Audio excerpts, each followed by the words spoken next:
اللهم إنا نسألك خير أملاكنا وخير ما جبلتها عليه، ونعوذ بك من شرها وشر ما جبلتها عليه.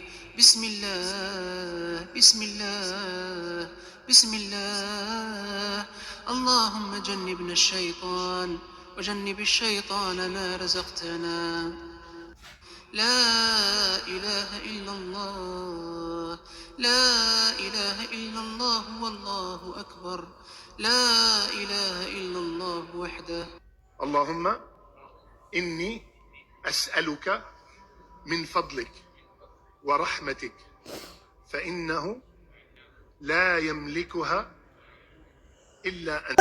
اللهم إني أسألك من فضلك ورحمتك فإنه لا يملكها إلا أنت.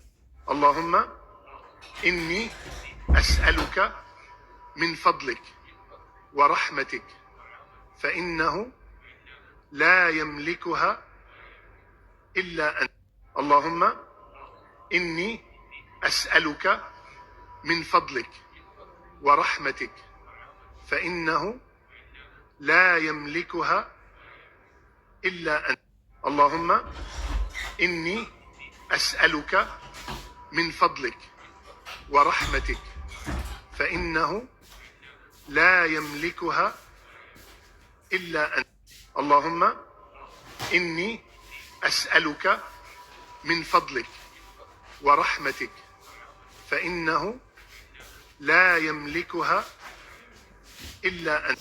اللهم إني أسألك من فضلك ورحمتك فإنه لا يملكها إلا أنت. اللهم إني أسألك من فضلك ورحمتك فإنه لا يملكها إلا أنت. اللهم. Toute personne qui dit le matin, écoutez bien, toute personne qui dit le matin, رضيت بالله ربا وبالإسلام دينا وبمحمد صلى الله عليه وسلم نبيا.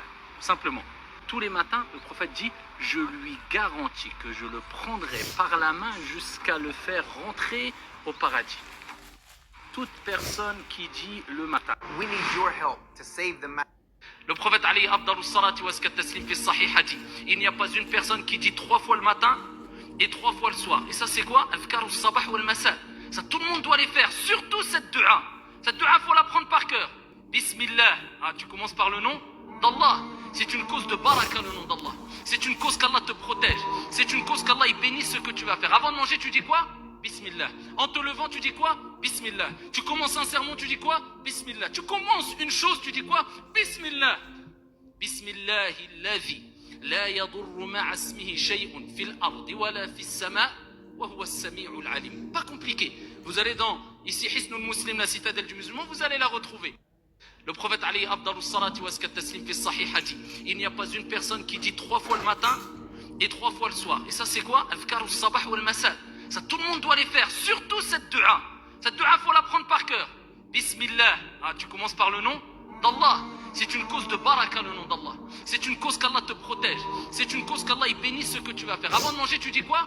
Bismillah. En te levant, tu dis quoi? Bismillah. Tu commences un sermon, tu dis quoi? Bismillah. Tu commences une chose, tu dis quoi? Bismillah.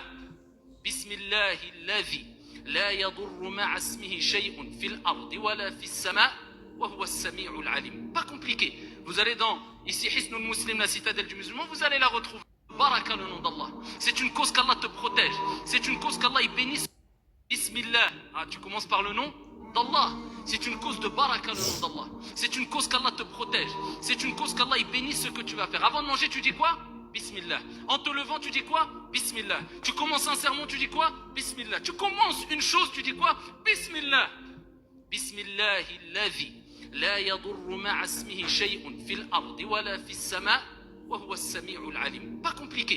Vous allez dans ici Hisnul Muslim, la citadelle du musulman, vous allez la retrouver. Le prophète alayhi afdalu salati wa azka taslim fi. Les blancs, quand ils ont des enfants, ils mettent leur argent de côté. Ils ne vont pas frimer, ils vont frimer seulement quand ils ont vraiment beaucoup, quoi. Quand ils ont 2 francs, ils mettent de côté, ils achètent une maison. Heavy est l'épisode 1 de la préparation rentrée scolaire. Outfit Edition, bien sûr, qui dit solde, dit qu'il habille avec comme 3 outfits soldés, pratique le collier. C'est sans doute l'une des plus grandes arnaques méconnues au monde. En Europe et aux États-Unis, 99% des gens n'ont aucune idée de ce qui se cache derrière la papaye. On croit tous que les Thaïlandais cultivent ce fruit juste pour le manger. C'est faux. Ce qu'ils cherchent vraiment, c'est ce liquide blanc étrange qui coule des papayes encore vertes. Cette sève paraît banale, mais elle est plus rare que l'or et les diamants. À peine 10 grammes peuvent se vendre plus de 1000 €. Pourquoi un tel prix? Et surtout, à quoi ça sert quand la papaye est encore... C'est sans doute l'une des plus... Allahumma, soutiens-moi et ne soutiens pas mes ennemis contre moi. Aide-moi et ne les aide pas contre moi. Planifie pour moi et ne planifie pas contre moi. Guide-moi et rends-moi facile la voie de la guider. Accorde-moi la victoire contre celui qui devient mon ennemi. Allahumma, fais de moi un serviteur reconnaissant envers toi, qui t'évoque beaucoup, qui te craint profondément, qui t'obéit, qui s'humilie devant toi, qui t'invoque avec ferveur, au cœur doux et tourné vers toi. Ô mon Seigneur, accepte mon repentir, purifie-moi de mes fautes, exauce ma prière, affermis mon argument, rends droite ma langue, guide mon cœur et purifie ma poitrine de toute rancune. Allahumma, soutiens-moi et ne soutiens pas mes ennemis contre moi. Aide-moi et ne les aide pas contre moi. Planifie pour moi et ne planifie pas contre moi. Guide-moi et rends-moi facile la voie de la guider. Accorde-moi la victoire contre celui qui devient mon ennemi. Allahumma, fais de moi un serviteur reconnaissant envers toi, qui t'évoque beaucoup, qui te craint profondément, qui t'obéit, qui s'humilie devant toi, qui t'invoque avec ferveur, au cœur doux et tourné vers toi. Ô mon Seigneur, accepte mon repentir, purifie-moi de mes fautes, exauce ma prière, affermis mon argument, rends droite ma langue, guide mon cœur et purifie ma poitrine de toute rancune. Allahumma, soutiens-moi et ne soutiens pas mes ennemis contre moi. Aide-moi. Le fameux BGC. Saviez-vous que l'Espagne possède les frontières les plus étranges du monde? Par exemple... When I find myself in times of trouble, Mother Mary comes. بالله من الشيطان الرجيم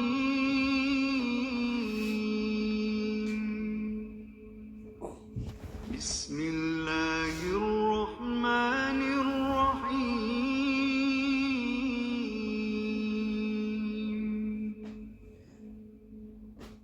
ياسين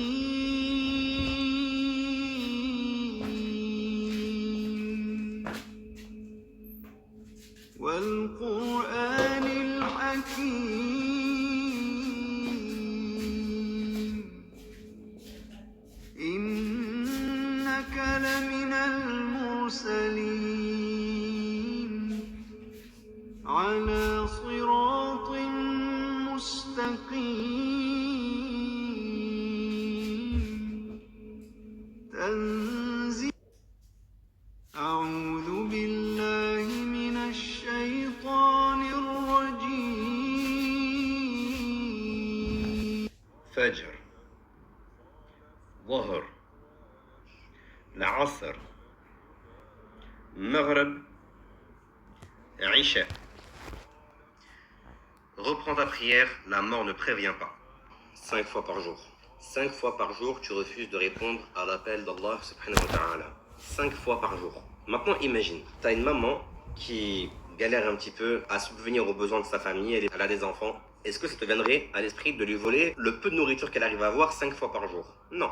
Admettons maintenant, je sais pas, tu vois, des enfants qui sont en train de jouer au ballon comme ça. Est-ce que ça te viendrait à l'esprit de prendre une arme avec toi et de leur ôter la vie 5 fois par jour? Absolument pas. Là, ce que je viens de te dire, pour toi, ça paraît comme étant des exemples très exagérés. Pourtant, le fait que tu ne répondes pas à l'appel d'Allah 5 fois par jour, c'est pire. Mais quand je dis pire, ce n'est même pas d'équivalent à quel point c'est pire que tout ce que je viens de citer à l'instant réuni. Pourquoi? Parce que quand tu voles quelque chose, tu es en train de dire à Allah, tu vois là ce que tu as donné à ton serviteur, je vais le prendre parce qu'en fait c'est plutôt à moi que je devrais être, pas à lui. Tu es en train d'enlever le droit que Allah a donné à quelqu'un. Quand tu vas ôter la vie de quelqu'un, c'est un droit que Allah lui a donné d'avoir cette vie-là. Et cette vie-là elle est sacrée. Mais quand tu ne vas pas faire la prière, c'est le droit de Allah que tu enlèves sur toi. Tu es en train de dire à Allah directement, le droit que tu as sur moi, non, je préfère ne pas te le donner. Quel orgueil! Est-ce que tu comprends maintenant ce que tu es en train de faire là? Le premier acte par lequel on va concrétiser At-Tawhid, la raison pour laquelle on est né, tu es en train de dire à Allah, non, moi je veux pas. Et pourtant tu le fais 5 fois par jour et ça te fait rien. Ça te fait rien de le faire. Et c'est ça le plus inquiétant. C'est que tu ressens aucun regret quand tu ne le fais pas. Et le jour du jugement, quand la première chose sur laquelle on va te questionner c'est la prière, qu'est-ce qu'il te restera à ce moment-là si ce n'est tous les regrets que tu n'as pas su avoir ici-bas? Fajr. Wahr. If you want to look strong, seul un vrai musulman pourra faire un sans faute à ces 10 énigmes sur l'islam. Dis-moi ton score en commentaire. Et c'est parti. Énigme 1. Je suis le mois durant lequel les musulmans jeûnent du lever au coucher du soleil. Qui suis-je? Le Ramadan. Énigme 2. Je suis le livre sacré révélé au prophète Muhammad, sallallahu alayhi wa sallam. Tu m'ouvres pour te rapprocher d'Allah. Le Coran. Énigme 3. Je suis la ville sainte où les musulmans du monde entier viennent faire le pèlerinage. La Mecque. Avant de continuer, prends une seconde pour t'abonner et partager. Chaque clic peut te rapporter des hasanats, Inch'Allah. Énigme 4. Je suis l'aumône obligatoire que chaque musulman doit donner aux plus démunis. La Zakat. Énigme 5. Je suis l'endroit où les musulmans se rassemblent 5 fois par jour pour adorer Allah. La mosquée. Énigme 6. Je suis le prophète envoyé à toute l'humanité comme miséricorde et guide. Le prophète Muhammad, sallallahu alayhi wa sallam. Énigme 7. Je suis un pilier de l'islam qui consiste à se rendre à la Mecque une fois dans sa vie si on le peut. Le Hajj. Énigme 8. Je suis la première femme du prophète, paix sur lui, connue pour sa foi et son soutien inébranlable. Khadija. Énigme 9. Je suis le dernier prophète envoyé par Allah. Muhammad sallallahu alayhi wa sallam. Énigme 10. Je suis le prophète qui, avec son fils, a construit la Kaaba. Prophète Ibrahim. Alors, dis-moi combien tu as eu en commentaire. En Californie, un propriétaire de Cybertruck pensait simplement passer à une...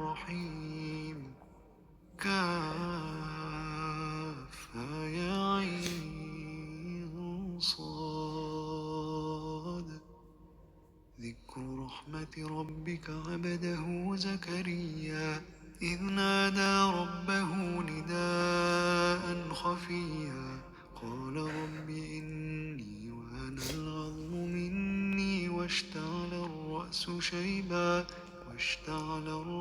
شيبا ولم أكن بدعائك رب شقيا وإني خفت الموالي من ورائي وكانت امرأتي عاقرا فهب لي من لدنك وليا أعوذ بالله من الشيطان الرجيم بسم الله الرحمن الرحيم كافها يا عين صاد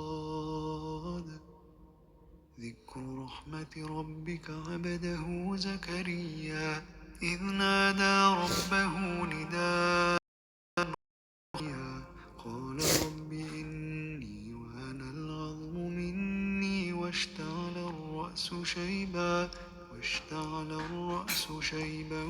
ولم أكن بدعائك رب شقيا إني خفت الموالي من ورائي وكانت امرأتي عاقرا فهب لي من لدنك وليا أعوذ بالله من الشيطان الرجيم بسم الله الرحمن الرحيم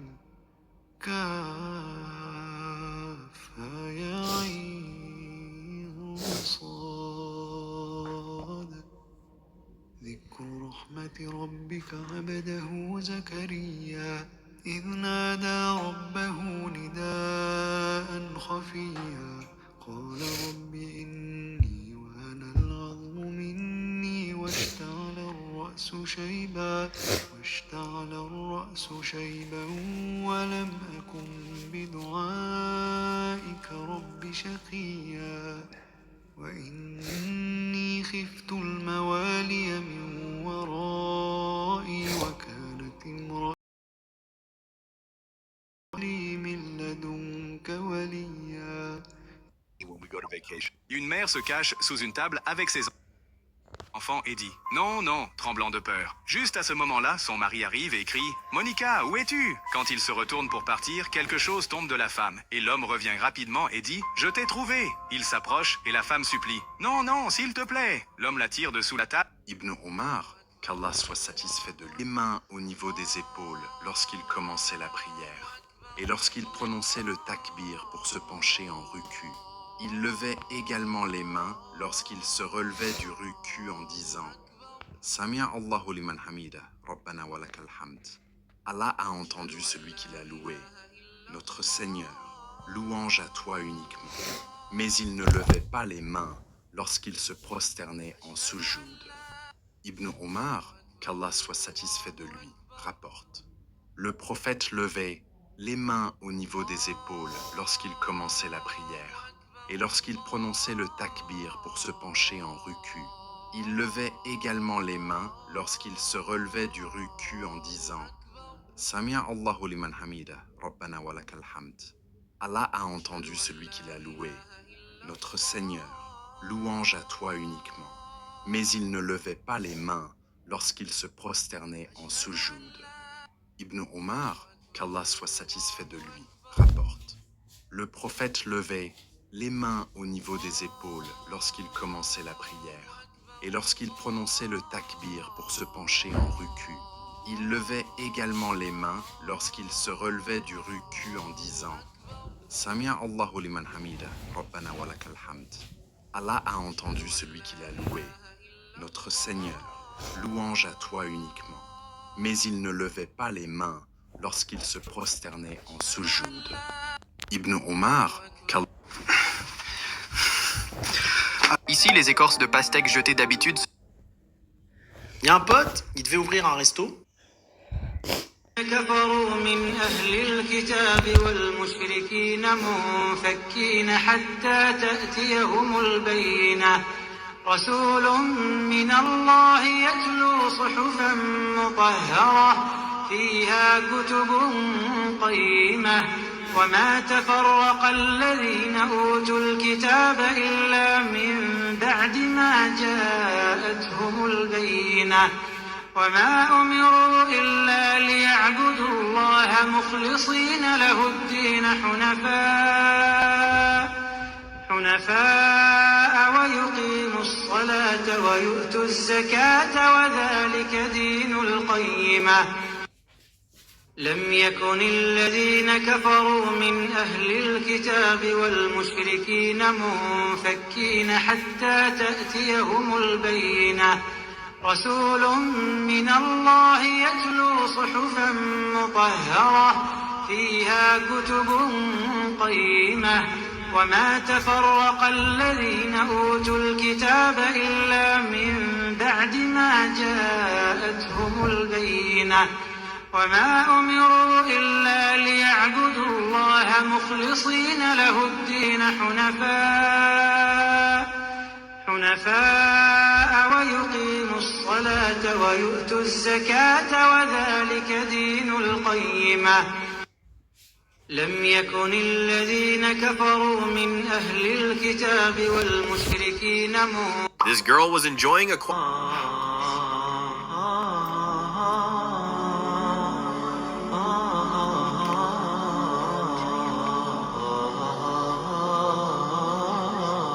Bon, pour les personnes qui ont pu trouver de la sorcellerie chez eux, donc du sihr comme ça, sous forme de papier, On a des savants qui sont exprimés sur quoi faire dans ces moments-là. Et si jamais tu sais déjà quoi faire de ton côté, écris-le en commentaire. Et en cliquant sur le lien de la bio de mes réseaux, tu pourras participer à un quiz pour tester tes connaissances en islam.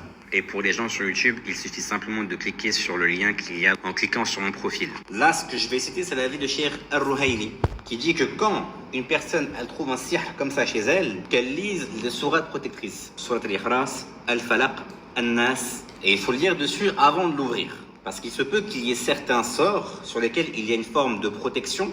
Et si ce sort il est ouvert avant qu'on lise ces sourates dessus, alors ça peut apporter une nuisance à celui qui va le lire. Donc là, du coup, ça va te protéger de cette potentielle nuisance. Donc, dans tous les cas, si on a un doute, on lit ça dessus, on l'ouvre, et si on trouve quelque chose, on le détruit. On essaie de l'effacer. Certains savants disent qu'il faut essayer de l'effacer avec de l'eau, puis on le brûle, on le détruit, jusqu'à ce qu'il ne reste plus rien de cela. Le tout en continuant de lire les sourates dessus. Et Inch'Allah, le mal qui a tenté d'être inscrit dessus, il sera détruit avec également.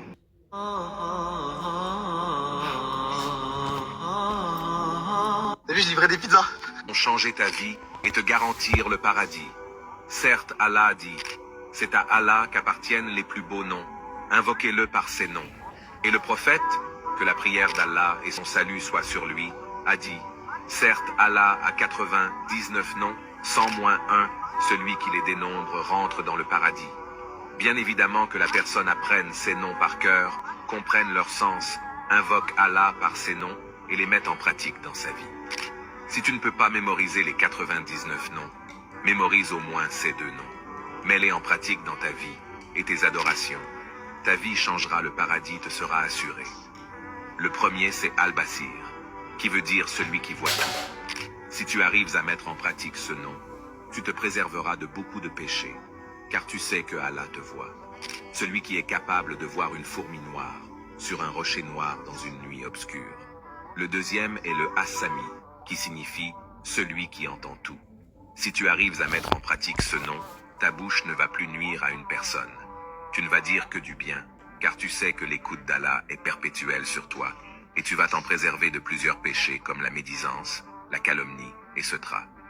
Si tu crois seulement en ces 2 attributs d'Allah avec une foi véritable, ta vie changera du point de vue des actes de désobéissance, des péchés et des relations que tu as avec autrui.